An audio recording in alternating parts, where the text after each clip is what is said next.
Kita mulai ya. Nah.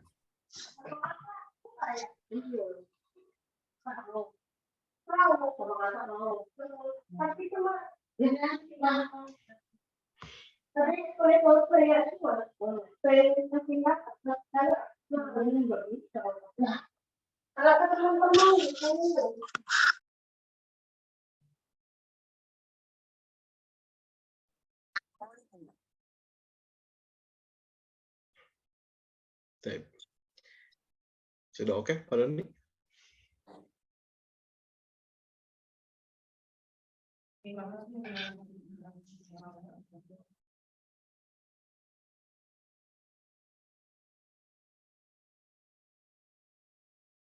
Sudah saya buka, monggo kalau mau dimulai. Baik. Sendiri, insya Allah kita mulai ya. Siap. Langsung dimulai. Ya, masih ini ya. Baik. Bismillahirrahmanirrahim. Assalamualaikum warahmatullahi wabarakatuh.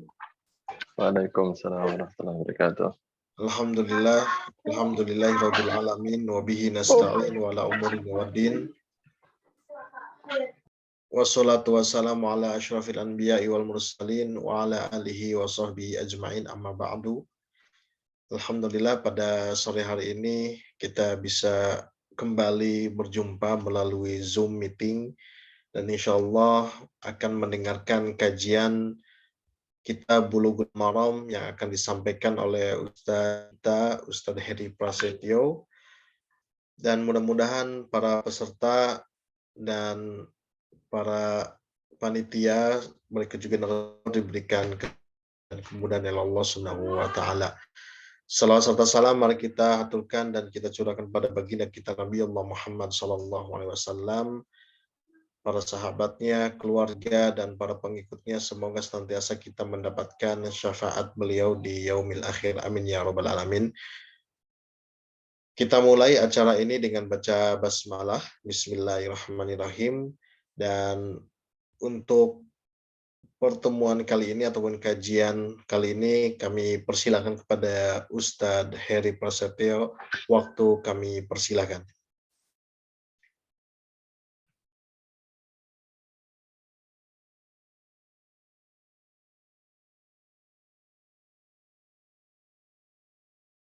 Kami persilakan kepada Ustadz Heri. Mikrofonnya mungkin bisa dinyalakan kembali, Ustadz. Ya, oke. Bismillahirrahmanirrahim. Assalamualaikum warahmatullahi wabarakatuh. Waalaikumsalam warahmatullahi wabarakatuh. Alhamdulillahirabbil alamin wassalatu wassalamu ala sayyidil mursalin nabiyina Muhammadin wa ala alihi wa ashabihi ajmain, amma ba'd. Terima kasih saya ucapkan kepada Ustadz Arif Bakhtiar selaku MC kita pada sore hari ini, dan alhamdulillah para peserta sekalian di kajian Kitab Bulughul Maram yang kita sudah di pertemuan yang keempat ya di bulan Ramadan ini, dan kita insyaallah ta'ala akan melanjutkan lagi terkait dengan sifat salat Nabi alaihissalatu wassalam, yang mana yang lalu di pertemuan sebelum ini kita telah membahas terkait tata cara salat dari mulai takbiratul ihram sampai salam. Walaupun nanti sedikit ada beberapa hal yang kita singgung pada kesempatan sore hari ini terkait dengan apa saja yang disyariatkan, diperintahkan, kemudian dianjurkan oleh Nabi Muhammad SAW untuk kita lakukan, entah itu di dalam sholat atau ketika kita sudah salam. Baik, insyaallah ta'ala ini di slide yang kita saksikan bersama akan kita tampilkan beberapa poin, dan itu semuanya kita ambil dari kitab Bulughul Maram min Adillatil Ahkam karya Al-Hafidz Ibnu Hajar Asqalani. Dan insyaallah ta'ala akan kita sampaikan sesuai dengan apa yang dicantumkan oleh beliau dari hadis-hadis yang ada di kitabnya. Maka kita beranjak ke hal yang pertama, yaitu kaidah dalam sholat. Adalah hadis Nabi SAW ketika beliau bersabda, "Sallu kama ra'aitumuni usalli." Hadis ini disabdakan Nabi SAW kepada Malik ibn Al-Huwairis beserta beberapa teman beliau yang mana mereka itu dalam tanda kutip mondok bersama Rasulullah SAW karena mereka itu berasal dari kabilah yang lain. Jadi mereka beberapa waktu, dikatakan 20 hari, itu mereka hidup bersama Rasulullah SAW di Masjid Nabawi agar mereka bisa mempelajari agama. Salah satunya adalah sholat. Maka dari itu kita akan menemukan banyak sekali riwayat dari Nabi Muhammad SAW terkait dengan riwayat sholat, dan itu semuanya rata-rata, atau bukan rata-rata, tapi banyak yang meriwayatkannya adalah Malik ibn Al-Huwairis. Dan beliau ini adalah salah satu sahabat mulia yang mana beliau mempelajari tata cara Rasulullah SAW, dan ketika beliau dan para teman-temannya ingin pulang ke daerahnya masing-masing, Rasulullah SAW memberikan wasiat, salah satunya adalah sallu kama ra'aitumuni usalli, yaitu salatlah kalian sebagaimana kalian menyaksikan. Dalam kaidah usul fikih, kata sallu, kalau kita tinjau dari bahasanya, itu kan fi'lul amr, yaitu kata perintah. Dan kata perintah al-asal yaqtadi lil wujub. Yang namanya kata perintah, sebuah ucapan yang itu adalah fi'il amr, maka hukum asalnya dalam syariat itu adalah menandakan lil wujub, suatu pengwajiban. Maka dalam hal ini Rasulullah SAW memerintahkan kepada kita untuk kita sholat, dan sholat kita harus sesuai dengan apa yang Rasulullah SAW praktekkan. Kita harus meniru beliau. Maka tidak ada istilahnya peluang bagi seorang pun setelah Nabi Muhammad SAW untuk berimprovisasi atau menambah atau mungkin mengurang, menghapus sebagian yang disyariatkan di dalam sholat. Baik, kita lanjutkan lagi di slide berikutnya, yaitu yang akan kita bahas adalah hal-hal yang disyariatkan setelah sholat. Itu adalah fokus pembahasan kita, walaupun yang akan kita singgung juga beberapa saat sebelum salam. Baik, sebelum kita masuk ke poin-poin yang ada, karena poin-poinnya yang tidak begitu banyak, sebagaimana yang dicantumkan di dalam hadis dalam beberapa hadis dalam kitab Bulughul Maram di sini. Tapi sebelumnya kita perlu untuk mengetahui terlebih dahulu istilah az-zikru dan juga ad-du'a. Walaupun satu sama lain itu masuk, maksudnya secara umum namanya zikir, itu di dalamnya ada doa. Dan doa juga termasuk bagian dari namanya zikir. Akan tetapi perlu untuk kita ketahui bersama, dua istilah ini ada sedikit perbedaan di dalam salat. Maka yang namanya az-zikru itu maknanya secara bahasa lughatan masdaru dzakara syai' yadhkuruhu dzikran wa dzukran. Wa qala al-Kisai, ini yang perlu untuk kita ketahui bersama, bahwasanya yang namanya zikir itu adalah masdar dari fi'il dzakara asy-syai', yaitu mengingat. Kalau kita artikan secara harfi saja, itu adalah mengingat sesuatu hal, dan masdarnya ada dua, yaitu dzikran wa dzukran, yaitu dengan kasrohnya dzal dan dhammahnya dzal. Maka Al-Kisai mengatakan az-zikru bil lisan diddul insat, diddu al-insat, dzaluhu maksurah. Kalau masdarnya zikr, yaitu kalau kita bacanya zikir pakai daknya kasroh, maka maknanya adalah mengucapkan dengan lisan, mengingat dengan lisan, dan kata zikir itu lawan katanya atau antonimnya adalah al-insat, yaitu diam. Diam saja dan mendengarkan. Maka lawan katanya adalah az-zikir. Akan tapi jikalau masdarnya adalah ad-dzukru, jikalau kita sebutkan dengan dhammah ya, ad-dzukru, maka Adzukru itu adalah bil qalb, mengingat dengan hati. Mengingat dengan jiwa. Jadi tidak dilafadzkan dengan lisan. Maka itu adzukru. Dan lawan katanya adalah an-nisyan, yaitu lupa. Maka dua hal ini perlu kita pahami bahwasanya adzikru yang disebutkan di dalam salat ataupun di setelah salat itu mengindikasikan bahwasanya zikir itu tidak sah kecuali dengan melafadzkan dengan lisan. Karena dengan kasrohnya dal, seperti itu. Kemudian makna zikir fi istilah, fa yusta'malu dzikru bi makna dzakara al-'abdu li rabbih 'azza wa jalla. Sawa'un bil ikhbari al-mujarrad 'an dzatihi أو صفاته أو أفعاله أو أحكامه أو بتلاوة كتابه أو بمسألته ودعائه أو بإنشاء الثناء عليه بتقديسه وتمجيده وتوحيده وحمده وشكره وتعظيمه. Yang namanya zikir dalam istilah itu dipakai istilah tersebut untuk memanai pengingatan sebuah hamba atau ucapan yang diucapkan oleh seorang hamba terhadap Tuhannya yang itu masuk dalam kategori ikhbar al-mujarrad an dzati. Hanya mengkabarkan tentang zatnya Allah Subhanahu wa taala. Menyebut namanya Allah Subhanahu wa taala saja itu sudah termasuk kategori zikir, atau menyebut salah satu sifatnya, atau menyebut salah satu perbuatannya, atau menyebut beberapa hukum-hukum dan syariat-syariatnya, atau dengan tilawah kitabnya, membaca kitab Al-Qur'an, atau masalah au bi mas'alatihi wa du'aihi, atau dengan meminta sesuatu dari Allah Subhanahu wa taala. Maka dengan makna ini yang namanya zikir itu maknanya lebih umum daripada doa. Doa lebih khusus daripada zikir. Karena namanya doa itu adalah meminta, dan meminta kepada Allah Subhanahu wa taala itu masuk dalam kategori zikir. Atau juga termasuk dengan zikir adalah insya as-sana, yaitu ketika seorang memulai memuji.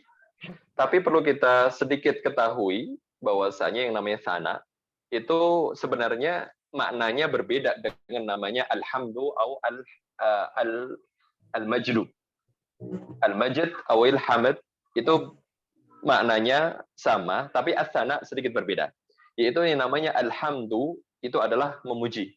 Tapi as-sana itu adalah pengulangan pujian yang dilakukan oleh seorang hamba. Ketika pujian tersebut diulangi, disebut 2 kali, 3 kali, contoh seseorang mengatakan Allahus Samad, kemudian mengatakan setelah itu Allahu Ahad. Atau dalam surat Al-Fatihah, seseorang mengatakan Alhamdulillahi Rabbil Alamin. Nah, diulangin lagi Ar-Rahmanir Rahim. Itu kan pujian kepada Allah SWT. Maka pujian yang kedua dan seterusnya itu masuk dalam kategori as-sana. Yaitu seseorang yang memulai untuk memuji berulang kali Allah SWT, entah itu dengan mengkuduskannya, atau dengan memujinya, mentauhidkannya, dan memuji dan bersyukur kepadanya dan mengagungkannya. Maka itu semuanya termasuk dalam kategori zikir. Yaitu intinya adalah semua sebutan baik milik Allah Subhanahu wa taala yang disebutkan oleh seorang hamba, maka itu masuk dalam kategori zikir. Adapun doa, yaitu secara bahasa, masdar da'autullaha ad'uhu du'aan wa da'wa. Yang namanya doa itu secara bahasa itu masdar. Isim masdar dari fi'il da'a yad'u. Maka dikatakan da'autullah, aku memanggil dan meminta kepada Allah Subhanahu wa taala. Ai ibtahaltu ilaihi bisu'al wa raghibtu fi ma indahu minal khair wa huwa bi ma'na nida. Yang namanya doa itu adalah aku meminta sebuah permintaan dari Allah Subhanahu wa taala yang mana aku itu menginginkan hal tersebut, dan hal tersebut masuk dalam kategori kebaikan. Dan yang namanya doa juga memiliki makna an-nida atau panggilan. Sedangkan makna doa dalam istilah, maka al-kalam al-insya'i ad-dal 'ala talab ma'al khudu' wa yusamma aidan su'alan.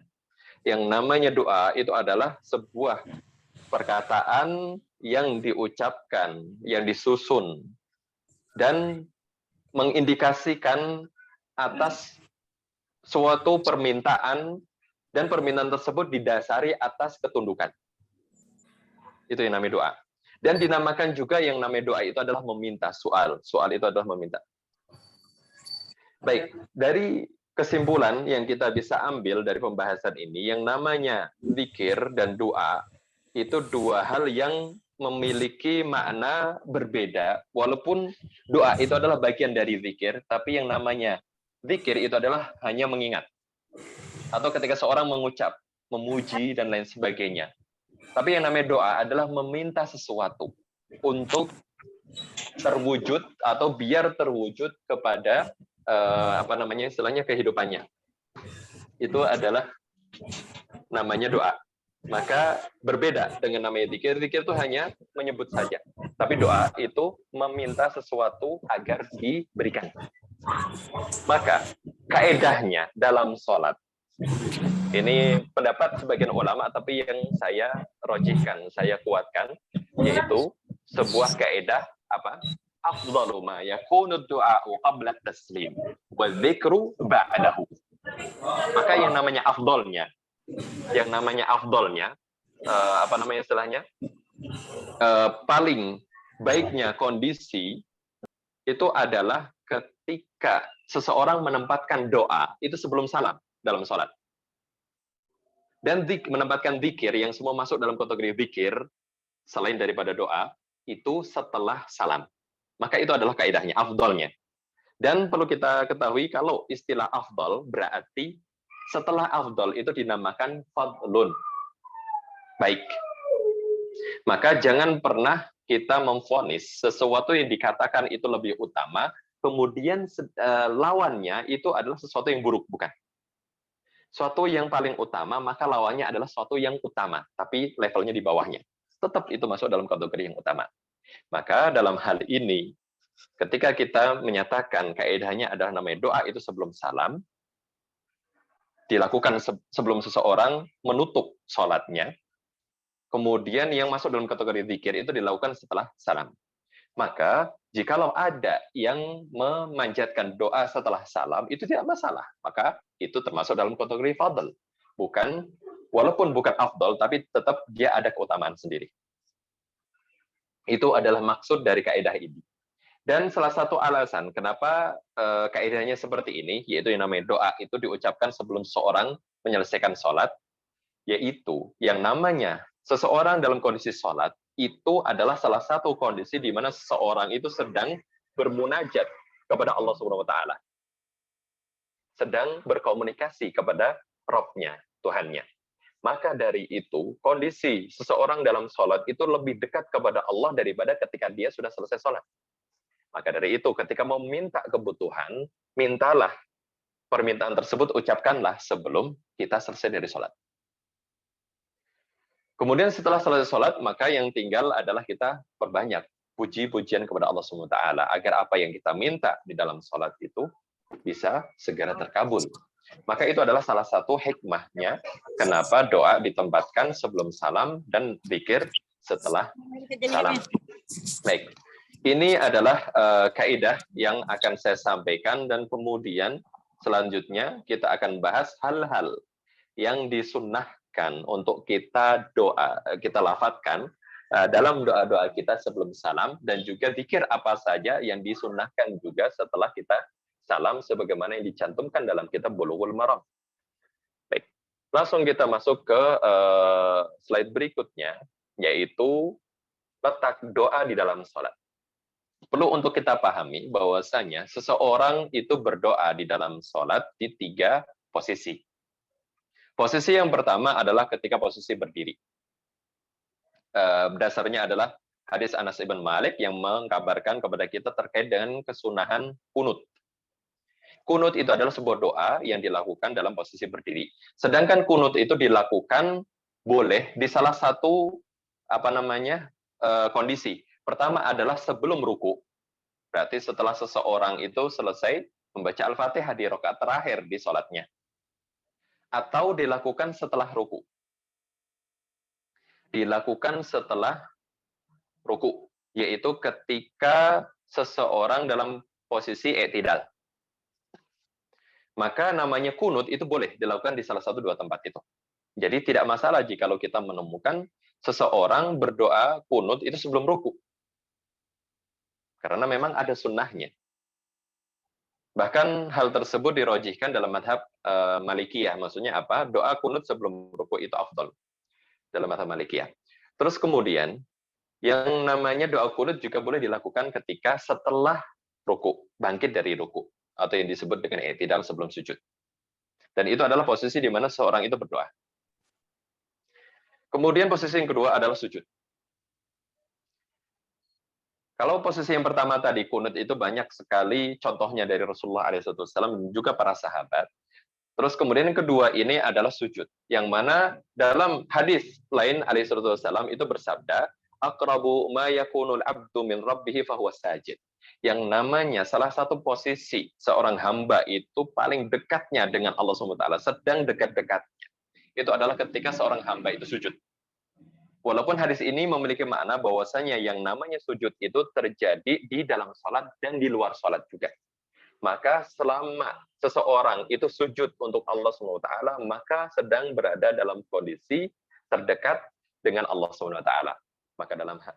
Maka dari hal itu, seseorang ketika sujud, dia dianjurkan untuk memperbanyak doa. Sebagaimana dalam hadis yang disebutkan oleh Abdullah ibn Abbas. Dan posisi yang ketiga itu adalah sebelum salam. Sebagaimana yang disebutkan dalam hadis Fadalah ibn Ubaid. Bahwasanya Rasulullah SAW menganjurkan seseorang setelah membaca tahiyat terakhir, kemudian setelah itu membaca salawat kepada Nabi Muhammad SAW, dan sebelum salam dianjurkan untuk berdoa. Walaupun nanti ada beberapa doa yang memang dipilihkan oleh Rasulullah, tapi bukan bermakna bahwasanya doa itu terbatas hanya itu saja. Karena yang namanya doa itu adalah sebuah ibadah yang sifatnya tidak dibatasi di dalam syariat. Kalau kita menemukan sebuah hadis yang itu menyontohkan lafaz-lafaz doa, maka itu adalah doa-doa yang afdal untuk dilafadzkan dan kita hafalkan. Adapun selain daripada itu, masuk dalam kategori fadl. Juga memiliki keutamaan, tapi lebih rendah daripada tadi yang disebut dengan istilah afdal. Baik, itu adalah 3 posisi di dalam sholat yang mana seseorang itu dianjurkan untuk melakukan doa. Kita beranjak di slide berikutnya, yaitu terkait dengan doa sebelum salam. Maka di sini saya sebutkan doa sebelum salam, karena setelah salam itu disebut dengan istilah dzikir. Baik, hal yang pertama, yang dianjurkan oleh Rasulullah SAW, sebelum seseorang melakukan salam dalam sholatnya, yaitu sebelum mengakhiri sholatnya, orang tersebut dianjurkan untuk berdoa meminta perlindungan dari 4 hal. Yaitu sebuah doa yang mana Rasulullah SAW menyontohkan dengan sabdanya, Allahumma inni a'udhu bika min adabi jahannam, wa min adabil qabr, wa min fitnatil mahya wal mamat, wa min syarri fitnatil masihid dajjal. Ada 4 hal yang kita diminta untuk berlindung darinya. Yang pertama adalah adab jahannam. Jahannam itu adalah salah satu nama neraka. Dan adab di neraka itu sangat pedih dalam artian semua musibah, semua adab, semua hal buruk yang terjadi di dunia ini itu sama sekali tidak ada apa-apanya jikalau dibandingkan adab di dalam api neraka, waliyadzubillah. Kemudian hal yang kedua yang kita diminta untuk meminta perlindungan dari Allah SWT agar tidak kena hal tersebut, yang kedua adalah siksa kuburan, siksa kubur, alam barzakh. Karena seseorang ketika setelah meninggal, dia akan beralih ke alam barzakh. Meninggal di sini bukan artinya orang itu benar-benar sudah punah atau benar-benar tiada. Tidak. Meninggal dalam artian makna kehidupan dunia itu hanya jasad seseorang yang meninggal, sedangkan ruhnya tetap hidup dan berpindah ke alam berikutnya, dan alam tersebut dinamakan dengan alam kubur atau dengan alam barzakh. Dan alam barzakh di situ kita wajib mengimani di dalamnya, dan di dalamnya itu ada 2 kemungkinan. Seseorang di dalam kuburan itu imma an yu'adzab wa imma an yurzak bin ni'am. Yang namanya orang di dalam kuburan itu ada 2 kemungkinan. Salah satu dari 2 kemungkinan saja, yaitu bisa jadi dia diadab, disiksa, sebelum siksa api neraka. Dan kemungkinan kedua adalah diberi kenikmatan. Maka dari itu kita diperintahkan atau dianjurkan untuk senantiasa meminta perlindungan dari Allah SWT agar terhindar dari siksa kuburan. Yang mana kita berarti meminta hal yang kedua, yaitu agar diberikan kenikmatan di dalam kuburan. Itu adalah hal yang kedua. Dan hal yang ketiga adalah kita berlindung dari fitnah al-mahya wal mamat, yaitu fitnah kehidupan dan fitnah kematian. Yang namanya fitnah kehidupan itu terjadi pada dua hal, yaitu fitnah asyubhat dan yang kedua adalah fitnah asyahawat. Yang namanya fitnah syubhat. Syubhat itu adalah suatu hal yang rancu di mata seseorang antara benar atau salah. Ketika seseorang itu bingung dalam menilai satu hal itu benar atau salah, berarti hal tersebut bagi orang tersebut dinamakan syubhat. Dan itu adalah hal yang buruk dalam kehidupan dunia ini. Maka cara menghadapinya agar kita terhindar dari fitnah syubhat itu adalah dengan berilmu, menuntut ilmu dan memiliki ilmu. Jikalau seseorang memiliki ilmu, maka dia akan bisa menganalisa hal tersebut itu baik atau buruk, ini benar atau salah. Maka orang tersebut tidak akan terjerumus pada salah satu fitnah kehidupan dunia, yaitu fitnah asyubuhat. Adapun macam yang kedua dari namanya fitnah kehidupan, itu adalah fitnah asyahwat. Fitnah syahwat. Fitnah syahwat itu adalah dorongan hawa nafsu, karena mayoritas hawa nafsu seseorang itu selalu menjerumuskan seseorang kepada keburukan, yaitu ketika Allah berfirman, inna nafsa la ammaratun bisu. Yang namanya nafs atau nafsu itu mayoritas dominannya itu ammarah, selalu menjerumuskan seseorang, mengalihkan seseorang kepada asu, yaitu keburukan. Dan cara menghadapi fitnah syahwat itu adalah dengan as-sabr, dengan cara bersabar. Sabar tidak ada batasnya, dan sabar itu tidak ada istilah saya sudah bersabar, tidak ada istilah seperti itu, karena sabar itu terus menerus dan tidak ada berhentinya. Baik, yang kedua adalah fitnah kematian. Dan fitnah kematian itu juga yang terjadi di dalam setelah seseorang itu meninggal. Setelah seseorang meninggal, maka ada dua alam yang akan dihadapi, yaitu di kuburan dan juga di akhirat kelak. Maka ini semuanya juga mencakup segala fitnah yang akan terjadi di dalam kuburan, entah itu azab kubur, ataupun setelah masa atau fase kuburan, itu adalah akhirat, yang mana di situ salah satunya ada azab neraka jahanam. Baik, itu adalah hal yang ketiga yang mana kita diminta untuk berlindung darinya. Dan yang keempat, di sini Rasulullah SAW lebih menekankan lagi, karena beliau bersabda dengan tambahan kata wa min syarri fitnatil masihid dajjal. Dan kita diminta untuk berlindung dari buruknya fitnah al-masih ad-dajjal. Kenapa disebut dengan al-masih? Dajjal itu adalah gelar bagi seseorang, salah satu anak Adam alaihissalam. Para ulama berbeda pendapat Dajjal itu sebenarnya siapa. Sebagian ulama berpendapat bahwa Dajjal itu sebenarnya adalah Samiri pada zamannya Musa. Akan tetapi pendapat itu dibantah oleh sebagian yang lain, yang namanya Dajjal itu adalah manusia dari anak cucu Adam. Dan memang Allah SWT sudah hadirkan sejak dahulu, karena Dajjal itu sudah ada sejak zamannya Nabi Muhammad alaihissalam, dan bahwasanya semua para nabi dan rasul itu selalu mengkabarkan kepada masyarakatnya, kepada kaumnya terkait dengan bahaya fitnahnya Dajjal. Maka itu mengindikasikan bahwa Dajjal itu juga dikabarkan oleh nabi-nabi sebelum Nabi Musa. Dan itu mengindikasikan hal berikutnya, bahwasanya Samiri, yang itu sebagian ulama disebut sebagai Dajjal, itu adalah pendapat yang lemah. Baik, kemudian Dajjal ini disebut dengan diberi gelar juga dengan Al-Masih, itu karena ada beberapa makna. Al-Masih itu makna pertama adalah mamsuhul ain, karena Dajjal itu salah satu matanya mamsuh itu terhapus, maksudnya rusak. Maka yang namanya Dajjal digambarkan jikalau hanya memiliki mata satu, maka itu sangat salah, karena tidak sesuai dengan dalil-dalil yang ada dari Rasulullah SAW. Karena yang namanya Dajjal itu matanya dua, tapi yang satu itu rusak. Dalam artian tidak bisa dipakai untuk melihat dan kelihatan rusaknya. Kemudian kata Al-Masih juga disebutkan maknanya yang lain adalah karena Dajjal itu masahal arda di surah. Dajjal itu bisa keliling bumi ini dengan kecepatan yang sangat luar biasa. Sebagaimana disebutkan atau digambarkan oleh Rasulullah SAW dalam hadis-hadis yang lain terkait dengan Dajjal. Dan kalau kita ingin memperdalam sedikit istilah Dajjal, apa itu maknanya, mungkin kita akan menemukan banyak orang mengartikan Dajjal itu pendusta. Memang sebenarnya tidak ada salahnya jikalau diartikan sebagai pendusta, tapi lebih tepatnya lagi, yang namanya Dajjal itu adalah pesulap.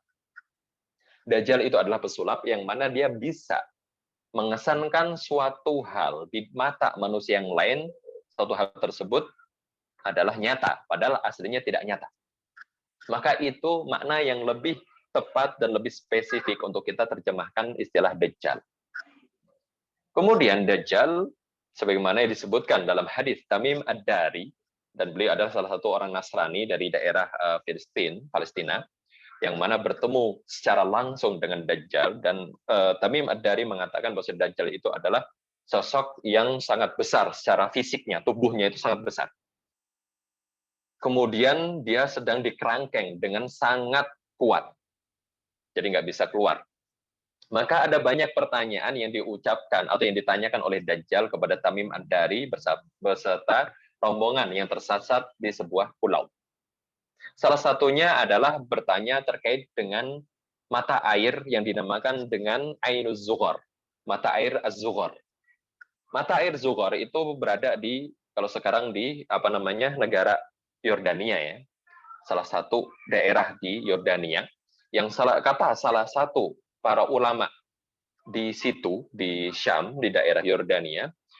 Kenapa? Dalam hadis Tamim Ad-Dari, bahwasanya ketika bertanya tentang kurma di daerah Palestina, kok selalu ada pernyataan setelahnya itu bahwasanya kurma tersebut akan habis. Kemudian ketika bertanya tentang Buhairah Tabariyah, Danau Tiberias, maka di situ juga akan Dajjal mengatakan bahwasanya danau itu airnya kelak akan habis. Maka semua yang ditanyakan itu mesti ada catatannya yang diucapkan oleh Dajjal, kecuali mata air Ainuz Zughar itu. Dajjal tidak memberikan catatan apakah mata air itu akan habis atau akan terus melimpah ruah, tidak. Maka sebagian ulama mereka menafsirkan istilah tersebut atau istilahnya maksud tersebut karena namanya Ainuz Zughar itu kelak akan menjadi tempat markasnya Dajjal beserta para pasukannya, yaitu di daerah Yordania. Itu markasnya. Kemudian dalam sebuah hadis, Dajjal itu akan lari ke salah satu kota dinamakan dengan Babulut. Dan Babulut itu adalah salah satu kota sekarang yang masuk dalam wilayah negara Israel. Dan sebagian ulama juga menganalisa kenapa larinya Dajjal ketika dia mendengar bahwasanya Nabi Isa itu telah turun di salah satu menara putih di kota Damaskus, sebagaimana yang tercantum dalam sebuah hadis. Setelah mendengar tersebut, Dajjal berusaha untuk lari dan menghindar dari namanya Nabi Isa. Ketika dia lari ke Babulut, itu analisa para ulama adalah karena di Babulut itu ada bandara. Maka Dajjal itu bisa melindungi dunia dengan cepat karena memang dia punya armada pesawat. Dalam artian, ketika Dajjal nanti keluar, masa itu seperti sekarang, transportasi seperti sekarang, pesawat-pesawat masih ada. Bukan digambarkan sebagaimana kondisinya zaman dahulu lagi, pakai kuda lagi, pakai onta lagi, tidak. Maka itu yang disebutkan dalam banyak hadis terkait dengan kondisi nanti keluarnya Dajjal la'natullahi alaih. Baik, ini adalah doa yang pertama yang dianjurkan oleh Nabi SAW untuk senantiasa kita ucapkan sebelum di akhir sholat kita, yaitu sebelum salam. Baik, doa yang kedua yang juga dianjurkan untuk kita panjatkan di dalam sholat kita, yaitu lafaznya Allahumma inni zalamtu nafsi zulman katsira wa la yaghfiru dzunuba illa anta faghfir li maghfiratan min indika warhamni innaka antal ghafurur rahim. Dan doa ini adalah muncul karena dasar pertanyaan Abu Bakar As-Siddiq kepada Nabi Muhammad SAW ketika meminta diajari sebuah doa untuk senantiasa diucapkan dan dipanjatkan di dalam sholat, maka Rasulullah mengajari Abu Bakar As-Siddiq dengan doa ini, yaitu, ya Allah, sesungguhnya aku telah mendolimi diriku dengan kedoliman yang sangat banyak, maka tidak ada zat yang bisa mengampuni segala dosa kecuali Engkau. Maka ampunilah dosaku dengan pengampunan dari sisi Engkau, dan berikanlah rahmat kepadaku, sesungguhnya Engkau adalah Maha Pengampun lagi Maha Pemberi rahmat. Baik, ini adalah lafaz doa yang kedua yang dianjurkan untuk dilafazkan atau dipanjatkan di dalam salat. Kemudian doa yang ketiga yang dianjurkan juga untuk dipanjatkan oleh seorang di akhir salatnya, yaitu Allahumma inni a'udzubika minal bukhl wa a'udzubika minal jubn wa a'udzubika min an uradda ila ardalil umr wa a'udzubika min fitnatid dunya wa a'udzubika min adzabil qabr. Ada banyak permintaan di sini. Yang pertama adalah seseorang itu meminta untuk dihindarkan dari namanya sifat bukhl. Bukhl itu adalah kikir, pelit. Yang lebih parah daripada yang bukhl itu dalam bahasa Arab disebut asyuh.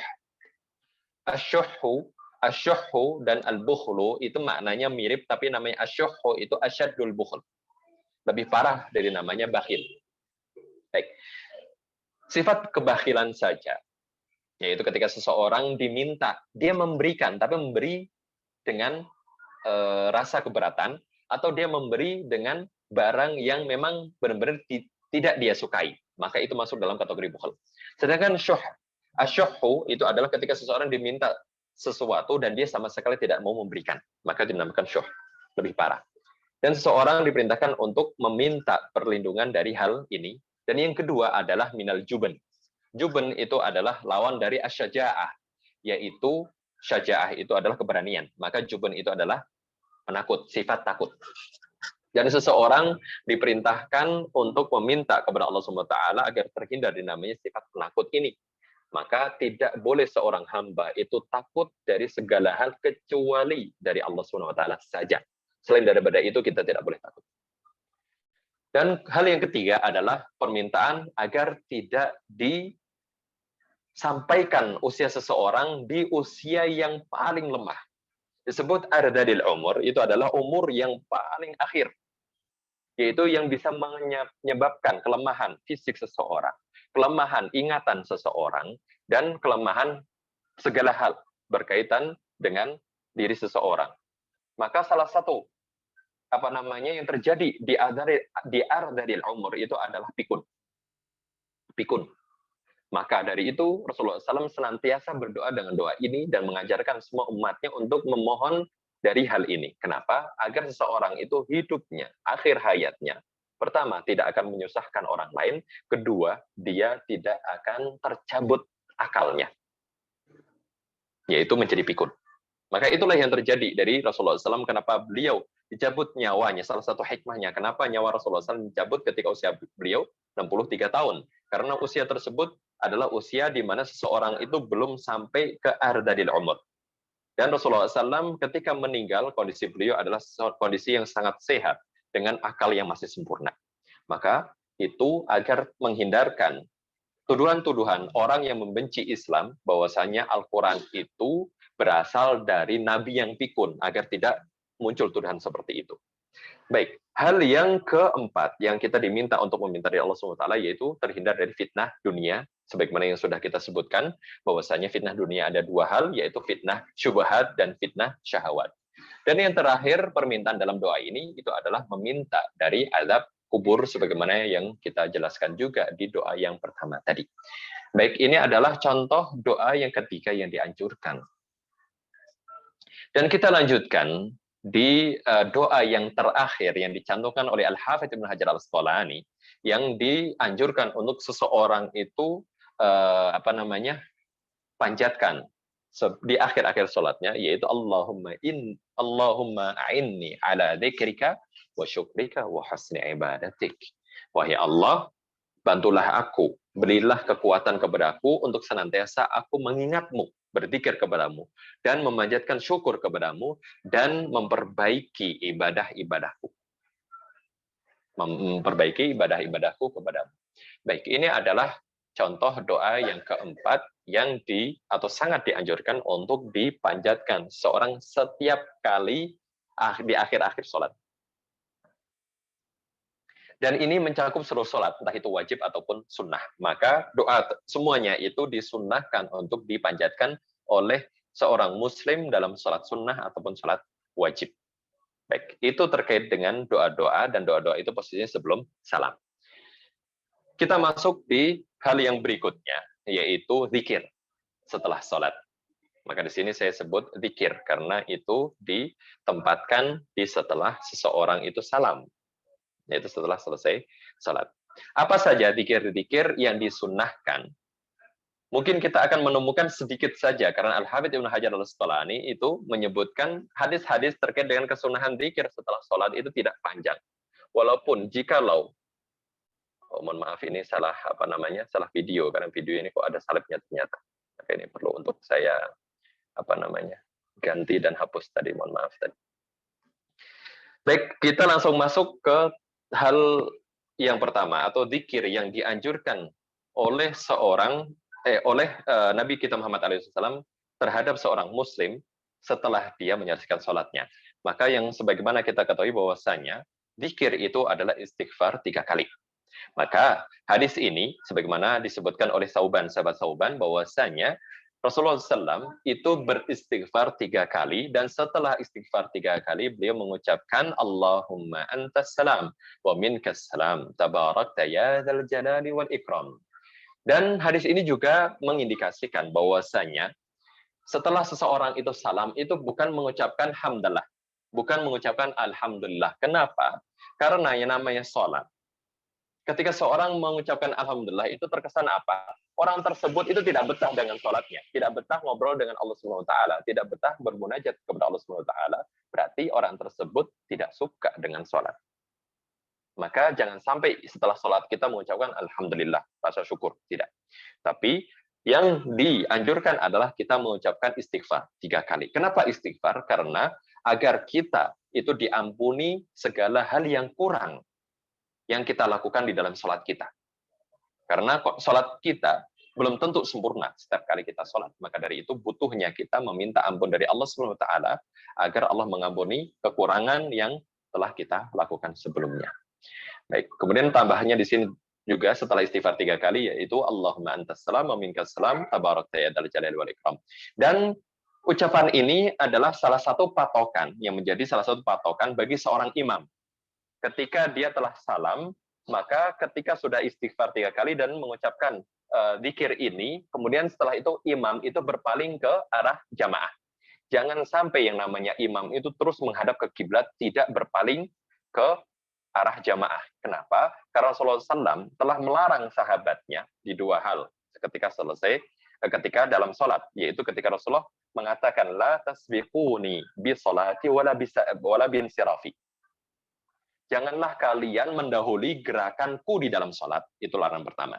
Dan larangan kedua adalah wala bin sirafi, dan janganlah kalian makmum itu bangkit dari tempat duduk kalian dari shaf kecuali aku telah berpaling kepada kalian. Maka itu adalah batasan seorang makmum diperbolehkan angkat kaki dari sholat berjamaah untuk pergi meninggalkan jamaah, yaitu setelah imam itu berpaling ke arah jamaah. Maka dari itu yang namanya imam, dia harus memperhatikan bahwasanya dia tidak boleh berlama-lama menghadap ke kiblat setelah dia salam. Dan patokannya adalah setelah mengucapkan zikir ini. Baik, kita lanjutkan di zikir yang kedua yang disunnahkan, itu adalah sebagaimana yang dicantumkan dalam hadis Al-Mughirah ibn Syu'bah, bahwasanya Rasulullah SAW itu menganjurkan untuk kita mengucapkan setelah salam, yaitu zikir la ilaha illallah wahdahu la syarikalah, lahul mulku wa lahul hamdu wa huwa ala kulli syai'in qadir. Allahumma la mani'a lima a'tait wa la mu'tiya lima mana'at wa la yanfa'u dzal jaddi minkal jadd. Hadis ini atau istilahnya zikir ini juga dianjurkan untuk kita sebutkan, untuk kita panjatkan setelah salam. Baik, kita lanjutkan di zikir yang keempat yang dianjurkan, itu adalah sebagaimana yang kita ketahui bersama, dan ini sudah familiar, tapi insya Allah akan saya tambahkan ada beberapa hal di poin ini, yaitu zikir yang berdasarkan dari hadis Abu Hurairah, bahwasanya Rasulullah SAW itu mengatakan, jikalau seorang yang sholat, mengucapkan subhanallah 33 kali, alhamdulillah 33 kali, Allahu Akbar 33 kali, kemudian tamamul mi'ah, ketika menggenapi bilangan 100-nya itu dengan membaca la ilaha illallah wahdahu la syarikalah lahul mulku wa lahul hamdu wa huwa ala kulli syai'in qadir, maka apa? Ghufirat khatayahu walau kana mithla zabadil bahar. Kata Rasulullah SAW, ketika seorang hamba dalam zikirnya setelah sholat, entah itu sunnah ataupun wajib, mengucapkan zikir ini 33 kali subhanallah, 33 kali alhamdulillah, 33 kali Allahu Akbar, dan ditambah lengkapnya biar menjadi bilangan itu 100, yaitu la ilaha illallah wahdahu la syarika, dan seterusnya, maka yang akan keutamaan fadilah yang akan dia dapatkan adalah dia akan diampuni dosa-dosanya, walaupun dosa-dosanya itu sebanyak buih di lautan. Sebanyak buih di lautan. Maka itu adalah keutamaan mengucapkan zikir ini. Kemudian ini adalah salah satu riwayat yang mana tata caranya adalah 33 kali subhanallah, alhamdulillah, dan Allahu Akbar, itu masing-masing 33 kali, dan 100-nya itu dengan la ilaha illallah wahdahu la syarikalah. Baik, ada cara yang kedua dalam riwayat yang lain, bahwasanya yang namanya zikir ini juga boleh dilakukan itu tanpa la ilaha illallah wahdahu la syarikalah, tapi menambah Allahu Akbar satu lagi, yaitu Allahu Akbar menjadi 34 kali. Maka itu semuanya bilangnya adalah 100. Subhanallah, alhamdulillah, Allahu Akbar. Tapi Allahu Akbarnya itu 34 kali. Akhirnya. Maka itu juga kesunahan tata cara zikir yang ini. Sama. Dan keutamanya juga sama. Kemudian yang perlu kita ketahui juga bahwasanya mengucapkan subhanallah, alhamdulillah, Allahu Akbar itu tidak harus selalu dipisah. Karena selama ini yang kita ketahui bahwasanya subhanallah dihitung sendiri, subhanallah, subhanallah, subhanallah, terus sampai 33 kali. Kemudian setelah 33 kali kita mengucapkan alhamdulillah, alhamdulillah, alhamdulillah 33 kali juga, setelah itu Allahu Akbar. Maka yang perlu kita ketahui bahwasanya tata cara berikutnya adalah ketika kita menggabungkan semuanya. Contoh, kita mengucapkan subhanallah, alhamdulillah, Allahu Akbar, dan itu semuanya sebanyak 33 kali. Jadi langsung subhanallah, alhamdulillah, Allahu Akbar, subhanallah, alhamdulillah, Allahu Akbar, subhanallah, alhamdulillah, Allahu Akbar, terus sampai 33 kali, maka itu adalah tata cara yang dibenarkan juga dalam zikir ini. Baik, tadi kita sebutkan dua cara berzikir. Kemudian ada cara yang ketiga, dalam riwayat yang lain lagi, tidak dicantumkan Al-Hafidz Ibnu Hajar dalam kitabnya. Ini sedikit tambahan dari saya, bahwasanya ketika seorang zikirnya juga menyebutkan subhanallah 25 kali. Alhamdulillah 25 kali. Kemudian la ilaha illallah 25 kali, Allahu Akbar 25 kali. Maka semuanya totalnya adalah 100. Ini juga sama. Pahalanya juga sama. Yaitu subhanallah, alhamdulillah, la ilaha illallah, Allahu Akbar. Masing-masing 25 kali. Atau disebutkannya juga secara berurutan langsung. Subhanallah, alhamdulillah, la ilaha illallah, Allahu Akbar. Subhanallah, alhamdulillah, la ilaha illallah, Allahu Akbar sebanyak 25 kali. Maka itu sudah 100 kali, dan itu sama fadilahnya dengan ini. Dan itu juga termasuk bagian dari zikir ini. Itu adalah cara yang ketiga. Dan cara yang terakhir, cara yang keempat yang diriwayatkan oleh Nabi Muhammad SAW itu adalah mengucapkan subhanallah 10 kali, alhamdulillah 10 kali, Allahu Akbar 10 kali. Jadi totalnya hanya 30. Itu adalah cara yang keempat ketika seseorang ingin berzikir dan pahalanya atau fadilahnya adalah dosa-dosanya diampuni walaupun sebanyak buih di lautan.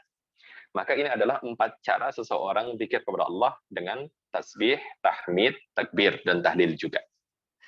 Baik, ini yang perlu untuk kita ketahui bersama. Kemudian, kesunahan berikutnya dari lafaz-lafaz zikir yang dicantumkan dalam kitab Bulughul Maram min Adillatil Ahkam, yaitu ketika seseorang membaca ayat kursi.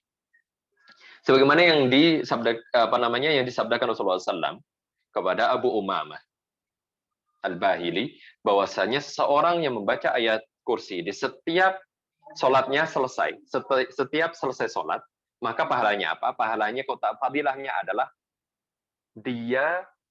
antara dia dengan surga, dengan masuk surga, itu hanya ada satu penghalang, yaitu kematiannya saja. Maka ini menandakan bahwasanya ketika kita senantiasa menjaga membaca ayat kursi setelah sholat, itu mendapatkan peluang yang sangat besar seseorang untuk masuk surga. Karena Rasulullah menyebutkan penghalang antara dia dengan surga itu hanya kematian dia saja. Maka ini sudah termasuk salah satu dari jaminan Allah SWT ketika seseorang menjaga selalu senantiasa melafadzkan ayat kursi di setiap selesai sholat. Kemudian dalam riwayat Abu Umamah dari riwayat yang lain juga disebutkan bahwa di situ ditambahkan surat Al-Ikhlas dan juga surat Al-Falaq dan juga surat An-Nas yang akan kita sebutkan di saat berikutnya. Tapi sebelum kita beranjak ke saat berikutnya, sedikit saya tambahkan terkait dengan istilah kursi di dalam bahasa Arab. Mungkin yang kita pahami selama ini namanya kursi itu adalah al-maq'ad, tempat duduk. Tempat untuk kita pakai duduk. Tapi sebenarnya yang namanya kursi itu makna aslinya adalah maudhi'ul qadamain. Yang namanya kursi itu adalah tempat kedua kaki, tempat kaki. Itu makna asalnya atau makna aslinya. Maka dari itu Allah SWT memiliki singgasana yang disebut dengan istilah arsy dan kemudian memiliki kursi. Kursi itu adalah maudhi'ul qadamain, yaitu tempat kakinya Allah SWT. Sedangkan luas kursinya saja itu wasi'a kursiyus samawati wal ard. Yang namanya kursinya Allah SWT, tempat kakinya itu seluas langit dan bumi. Dan langit dan bumi luasnya apa? Kita sama sekali tidak mengetahui sampai mana batasannya. Walaupun insya Allah nanti ke depannya, mungkin kita di Al-Ashraf ini, kita akan mengadakan beberapa kajian terkait dengan Al-Quran dan sains. Insya Allah kita akan mendatangkan beberapa pembicara yang mereka itu juga, punya basic desain, dan kita akan, ungkapkan beberapa hal terkait dengan Al-Quran yang juga mengkabarkan kepada kita terkait dengan sains. Salah satunya adalah bahwasanya luas bumi dan langit itu indikasinya adalah sama, sebagaimana yang disebutkan di dalam setiap ayat-ayat Al-Quran. Langitnya sama, luasnya sama antara langit dan bumi. Dan ketika langit itu 7 lapisan, maka bumi juga 7 lapisan, sebagaimana yang Allah firmankan dalam surat At-Talaq. Baik, itu adalah terkait dengan makna kursi tadi yang saya tambahkan. Dan kita lanjutkan di slide yang terakhir, yaitu yang disunahkan setelah tadi membaca ayat kursi, itu adalah 3 surat terakhir dalam Al-Quran. Surat ke-112, 113, dan 114. Surat Al-Ikhlas, yaitu kulhu yang sebagaimana kita hafal bersama. Kemudian yang kedua adalah surat Al-Falaq.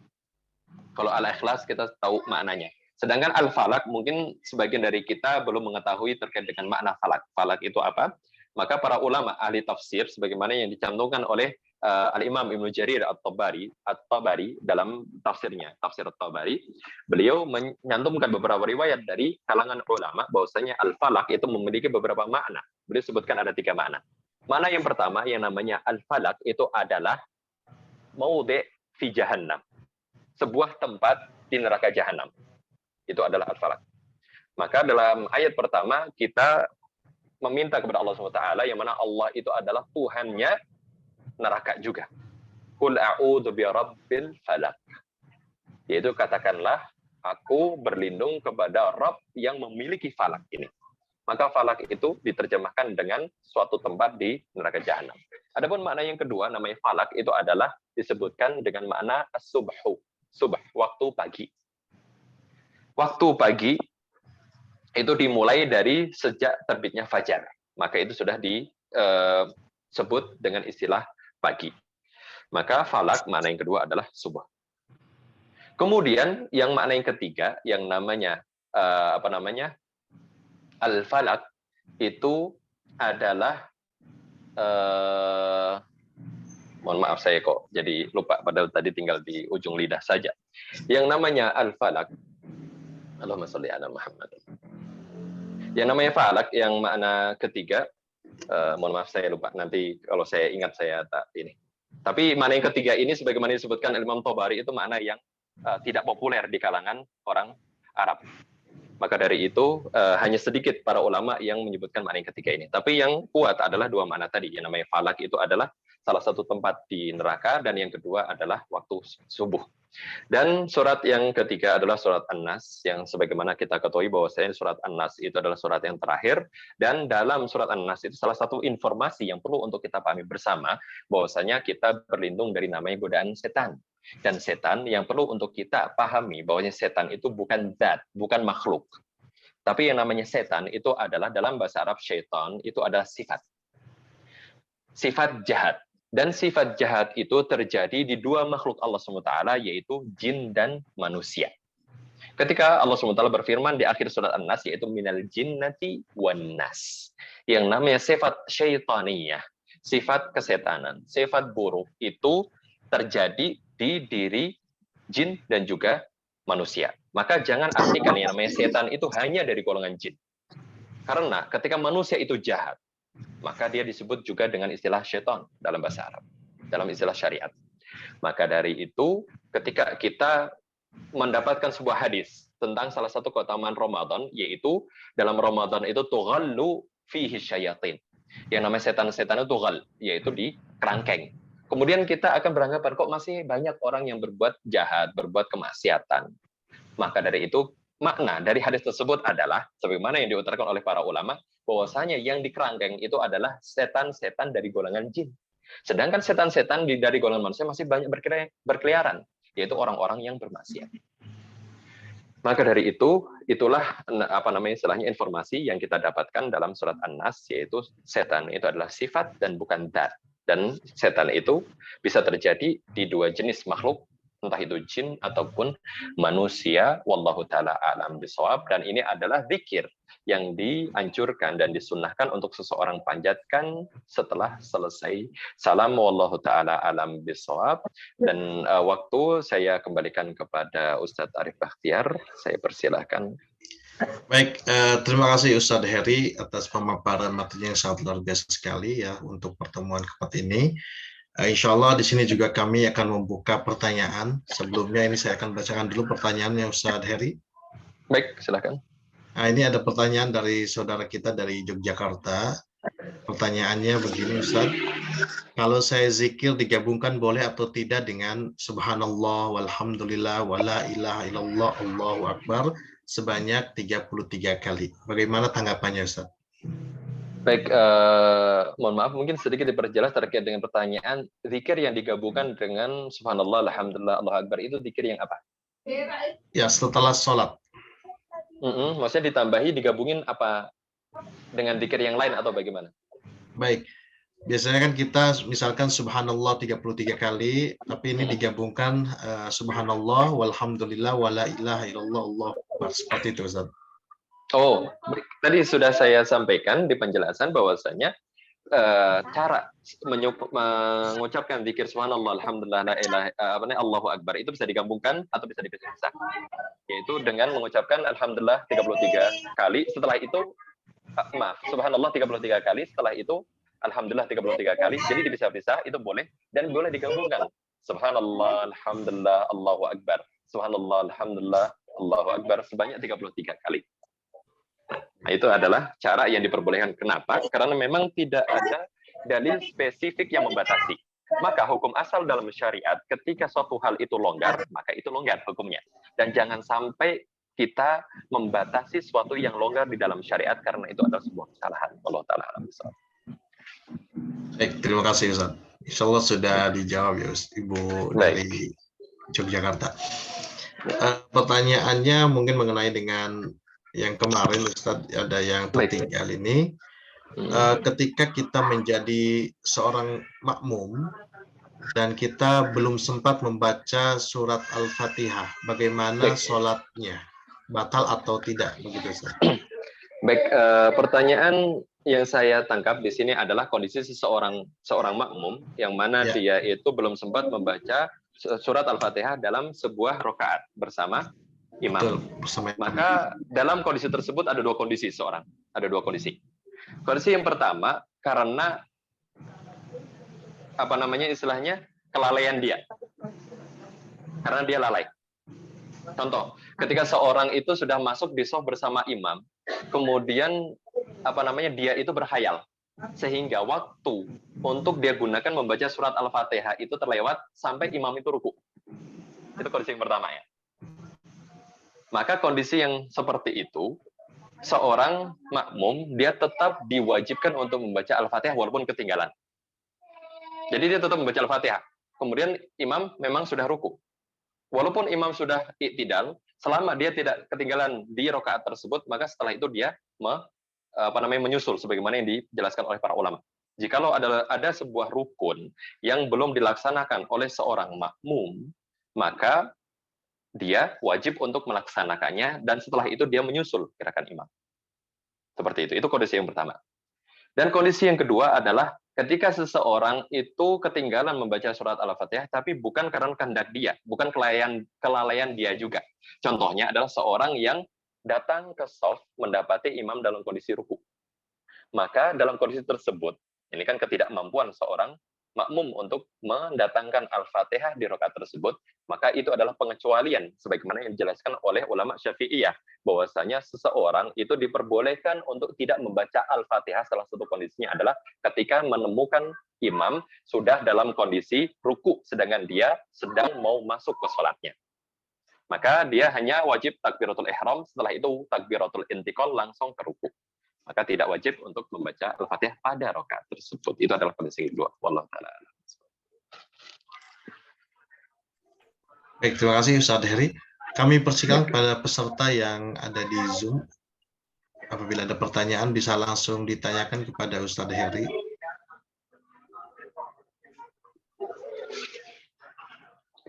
Baik. Ada pertanyaan yang melalui peserta kajian melalui live YouTube ya? Ya, sudah itu tadi. Oh, tadi itu ya? Ya, yang pertama. Oke, baik. Terima kasih. Ya. Silakan jika ada pertanyaan di sini bisa disampaikan langsung pada Ustadz Heri. Tapi ini kok tadi agak lain karena ini terkait dengan ayat kursi ya? Oh ya, silakan. Baik, di sini bertanya terkait dengan apakah boleh ayat kursi untuk bacaan di sholat. Saya sering jadikan sholat witir dan sholat sunnah rawatib. Maksudnya dalam sholat itu kita membaca ayat kursi setelah membaca Al-Fatihah. Maka hal tersebut diperbolehkan. Kenapa? Karena Rasulullah menganjurkan atau mensunnahkan kita untuk membaca apapun di dalam Al-Quran semudah yang mudah untuk kita lakukan. Maka itu mencakup seluruh ayat di dalam Al-Quran tanpa terkecuali termasuk ayat kursi. Maka boleh seseorang membaca apapun setelah Al-Fatihah yang itu termasuk dalam kategori Al-Quran, entah itu ayat ataupun surat. Seperti itu, wallahu ta'ala. Ada satu pertanyaan lagi, Ustaz. Baik, silahkan. Ustaz, saya ingin bertanya, apakah saat kunut tidak mengangkat tangan mengikuti imam itu batal atau tidak? Baik. Terkait dengan seseorang makmum yang dia kunut, kemudian tidak mengangkat tangan. Baik.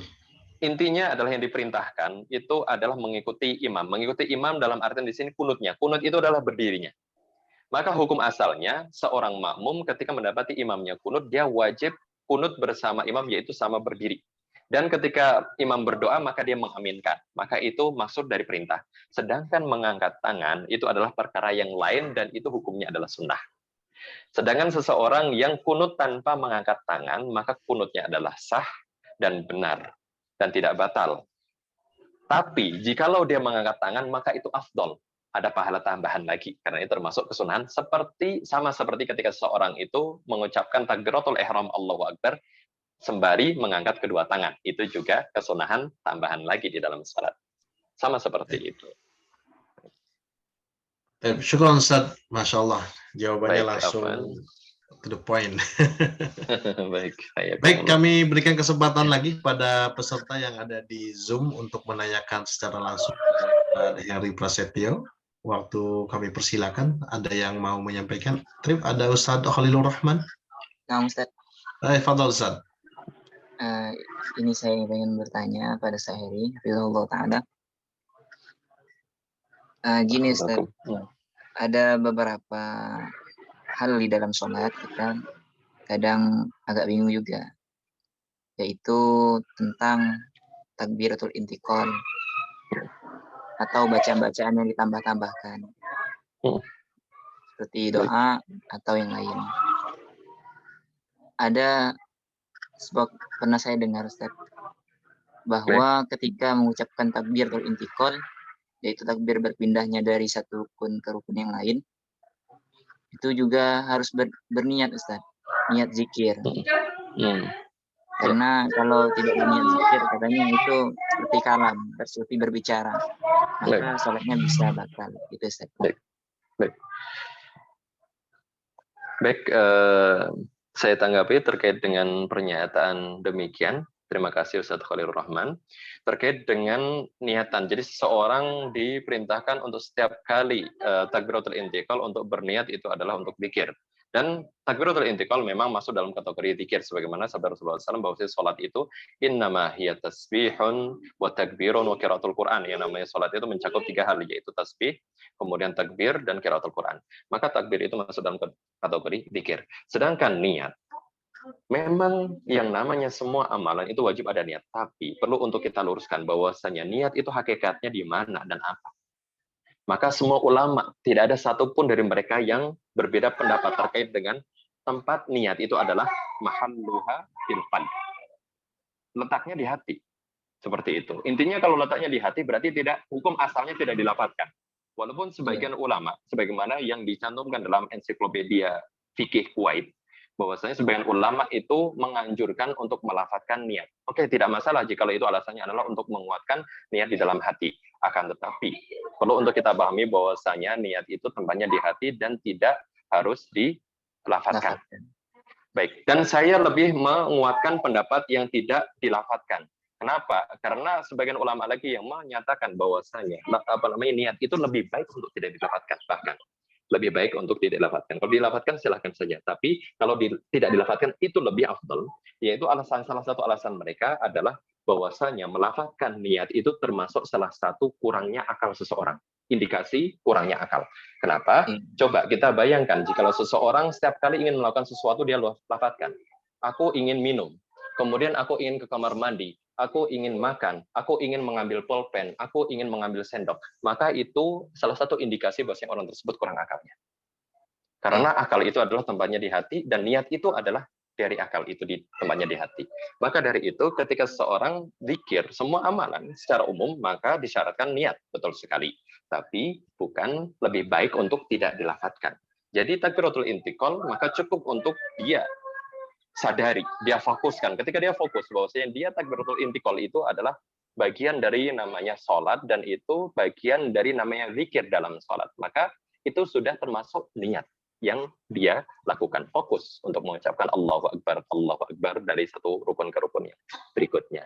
Begitu yang bisa saya sedikit jelaskan. Begitu, Ustaz. Jazakumullah khairan. Wa iyyakum assalam. Insyaallah kita cukupin ya. Baik. Atau mungkin masih ada satu pertanyaan? Pertanyaan nggak ada ya. Baik, alhamdulillah rekan-rekan semuanya yang dirahmati Allah Subhanahu wa taala. Alhamdulillah ini di penghujung acara pertemuan kita di kajian Bulughul Maram, dan insya Allah kita akan bertemu lagi nanti di pertemuan berikutnya dengan tema yang berbeda juga. Bisa dilihat di kanal YouTube kita di Al-Ashraf TV terkait jadwal kajian Bulughul Maram. Dan saya sampaikan juga pada rekan-rekan semuanya bahwa di lembaga kita yaitu Al-Ashraf memiliki banyak kegiatan, dan insya Allah juga di tanggal 8 dan juga tanggal 9 nanti ada kegiatan webinar, dan insya Allah sebagai narasumbernya juga Ustadz Heri Prasetyo. Insya Allah itu juga webinar internasional. Ya, kita bekerja sama dengan lembaga luar, dan alhamdulillah Al-Ashraf dipercaya sebagai salah satu dari kita sebagai narasumber. Ini sebagai informasinya. Baik, teman-teman semuanya, rekan-rekan yang dimuliakan Allah Subhanahu wa taala, tadi sudah saya berikan link absensi, nanti bisa diisi, dan ada pun nanti kekeliruan dan lain sebagainya bisa disampaikan kepada kami sebagai bahan evaluasi. Dan mari kita cukupkan pertemuan pada sore hari ini dengan baca doa kafaratul majelis.